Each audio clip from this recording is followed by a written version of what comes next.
Okay, let's see. I think that I've covered everything, although I didn't do it in order as I had it set forth there, but I think I've covered it all. One other thing that I'll mention here is that interest.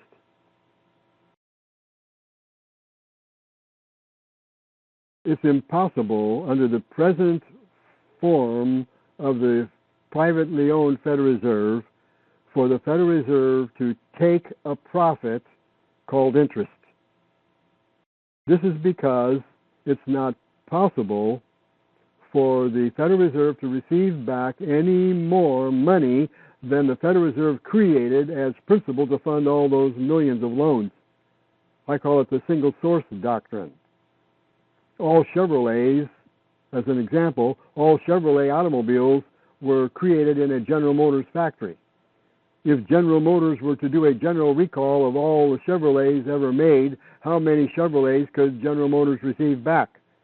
I don't have any idea how many Chevrolets have been manufactured, and I venture to say that General Motors could not come up with an accurate number either, but that doesn't make any difference. The point is, no matter what that number might be, how many Chevrolets could General Motors receive back if none of them had been destroyed?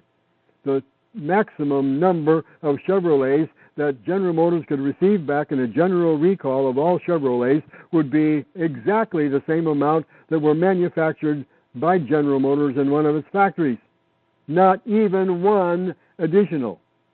The single source doctrine applies the same way to the Federal Reserve's creation of Federal Reserve notes.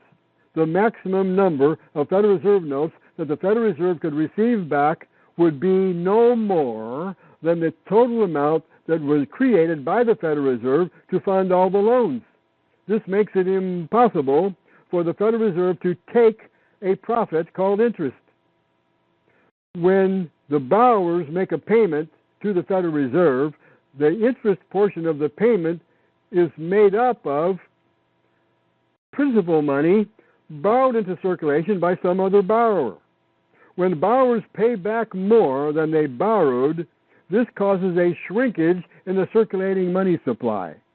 This shrinkage causes a shortage of circulating money, which causes the bust cycles that we have become accustomed to and that we have been indoctrinated to believe are normal.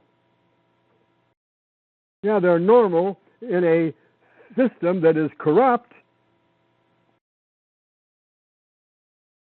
The banks cannot take a profit through the supposed collection of interest.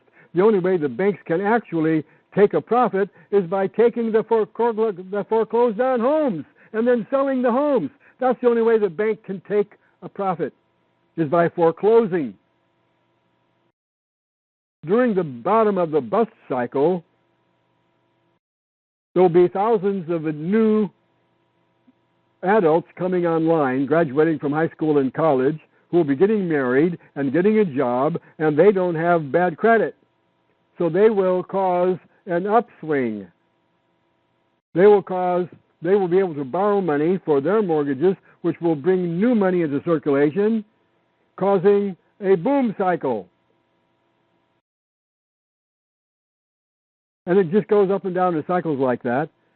After 15 or 20 or 30 years, all those people that I just referred to, they will become short of money due to their payment of more money than they borrowed, and will then go into another bust cycle, and then they'll be foreclosed on. But at that time, there'll be another group of high school graduates and college graduates who will be coming online, and then they'll start another boom cycle. The boom and bust cycles are inherent in the private ownership of the Federal Reserve. They will be eliminated by the public ownership of the People's Central Bank, because when the interest is paid to the People's Central Bank and then distributed to the city, county, state, and federal treasuries, those governments will spend that money right back into circulation, and there will never be another bust cycle, nor a boom cycle. It will just all level out, and we'll just have a thriving economy.